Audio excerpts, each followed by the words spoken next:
புதுச்சேரி மாநில அதிமுக செயலாளர் அன்பழகன் அவர்கள் இன்று வெளியிட்டுள்ள அறிக்கையில், மத்தியில் இணையமைச்சராகவும் மாநிலத்தின் முதலமைச்சராகவும் பல்வேறு உயர் பதவிகளை வகித்த திரு நாராயணசாமி அவர்கள் அரசியல் காழ்ப்புணர்ச்சி காரணமாக உண்மைக்கு புறம்பான தகவல்களை கூறுவது வன்மையாக கண்டிக்கத்தக்க ஒன்றாகும்.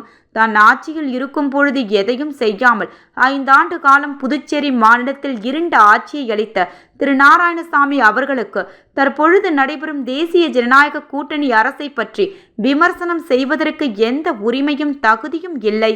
புதுச்சேரி மாநிலத்தில் புற்றரிசல் போன்று பெருகி வரும் ரெஸ்டோ பார்களில் நடைபெறும் சட்ட ஒழுங்கு செயல்கள், காவல்துறையின் உத்தரவை மீறி அதிக நேரம் நடத்துவது, கஞ்சா, அபின் உள்ளிட்ட போதைப் பொருட்கள் தங்கு தடையின்றி ரெஸ்டோ பார்களில் வழங்கப்படுவது உள்ளிட்ட பல்வேறு பிரச்சனைகள் குறித்து அதிமுக பலமுறை அரசின் கவனத்திற்கு கொண்டு சென்றுள்ளது.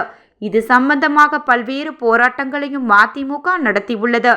புதுச்சேரி மாநிலத்தில் திமுக காங்கிரஸ் கூட்டணி ஆட்சியின் போது முதன்முதலாக மாநிலம் முழுவதும் ரெஸ்டோ பார்கள் அமைக்க முன்னாள் முதலமைச்சர் நாராயணசாமி தான் அனுமதி கொடுத்தார். தற்பொழுது புதுச்சேரி முழுவதும் உள்ள ரெஸ்டோ பார்களை அகற்றுவதற்கு தாங்கள் ஆட்சிக்கு வந்தால் உரிய நடவடிக்கை எடுப்போம் என வாய் சவால் விடுகிறார். அதுவும் தனது ஆட்சி காலத்தில் தன்னால் ரெஸ்டோ பாருக்கு அனுமதி பெற்று தற்போது ரெஸ்டோ பார் நடத்தி கொண்டு வரும் நண்பர் அனந்தராமனை பக்கத்தில் வைத்துக்கொண்டு ரெஸ்டோ பார்களை மூடுவோம் என கூறும் உரிமை உண்மையில் நாராயணசாமிக்கு இருக்கிறதா? புதுச்சேரியில் மாநில மக்களை பற்றி நாராயணசாமிக்கு அக்கறை இருந்தால் காங்கிரஸ் கட்சிக்காரர்கள் சார்பில் நடத்தப்படும் ரெஸ்டோ பார் உரிமைகளை அரசிடம் திரும்ப ஒப்படைக்க நாராயணசாமி உத்தரவிடுவாரா? ஒருபுறம் தனது ஆட்சி காலத்தில் ரெஸ்டோ பார் வழங்க முதலில் உரிமம் வழங்கிவிட்டு தற்பொழுது நடைபெறும் ரெஸ்டோ பார்களை மூட வைப்பேன் என கூறுவது அவருடைய இரட்டை வேடத்திற்கு சான்றாகும். அனுமதிக்கப்பட்ட நேரத்திற்கு மேல் திறந்திருக்க ஒரு ரெஸ்டோ பார்களில் நடைபெறுகிற கொலை நிகழ்ச்சிக்கு பிறகு கலால்துறை அதிகாரிகள் 10க்கும் மேற்பட்ட ரெஸ்டோ பார்கள் மீது நடவடிக்கை எடுத்துள்ளனர். இந்த நடவடிக்கை பாராட்டுக்குரியது.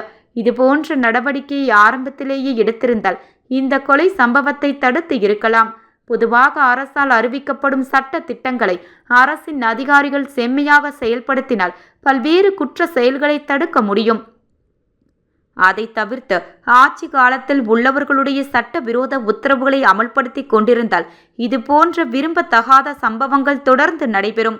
இது காவல்துறை தங்களது பொறுப்புணர்வு செயல்பட வேண்டும். ஒரு மாநிலத்தின் எதிர்காலமே காவல்துறையின் கையில் உள்ளது என்பதை காவல்துறை அதிகாரிகள் மறந்துவிடக்கூடாது. ஒரு மாநிலத்தில் சட்ட ஒழுங்கு பாதிக்கப்படுவதால் காவல்துறையினர் விழிப்போடு இருந்தால்தான் மக்கள் நிம்மதியுடன் வாழும் நிலை ஏற்படும். பல்வேறு விஷயங்களில் தற்பொழுது நடைமுறையில் உள்ள சட்ட திட்டங்களை பொதுமக்களும் வியாபார பெருமக்களும் பல்வேறு தொழில் புரிபவர்களும் மதித்து நடக்க காவல்துறையினர் நடவடிக்கை பாகுபாடு இல்லாமல் இருக்க வேண்டும். உதாரணத்திற்கு திறந்தவெளி விளம்பரங்கள் தடை சட்டத்தை அமல்படுத்துவதில் கூட காவல்துறை உள்ளிட்ட உள்ளாட்சித்துறை, வருவாய்த்துறை, பொதுப்பணித்துறை அதிகாரிகளுடைய செயல்பாடு நம்பகத்தன்மையற்றதாக உள்ளது.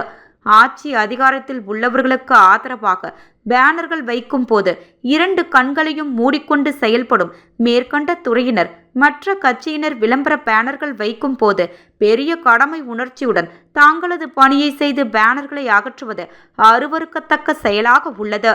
சாதாரணமாக பேனர் தடை சட்டத்தை கூட பாகுபாடின்றி உரிய நடவடிக்கை எடுக்காமல் இருப்பது வெட்கக்கேடான செயல் என்பது சம்பந்தப்பட்டவர்கள் உணர வேண்டும். இது சம்பந்தமாக மாவட்ட ஆட்சியர், சம்பந்தப்பட்ட காவல்துறை, உள்ளாட்சித்துறை, பொதுப்பணித்துறை, வருவாய்த்துறை போன்ற அதிகாரிகளுக்கு நல்ல ஆலோசனைகளையாவது வழங்க வேண்டும். புதுச்சேரி அரசு கொண்டு வரப்பட்ட திறந்தவெளி விளம்பரங்கள் தடை சட்டத்தை சரியாக பாகுபாடின்றி நடைமுறைப்படுத்த சம்பந்தப்பட்ட அதிகாரிகள் மனசாட்சியுடன் தாங்கள் வாங்கும் சம்பளம் மக்களுடைய வரிப்பணம் என்பதை உணர்ந்து செயல்பட வேண்டும். இவ்வாறு அவர் அறிக்கையில் கூறியுள்ளார்.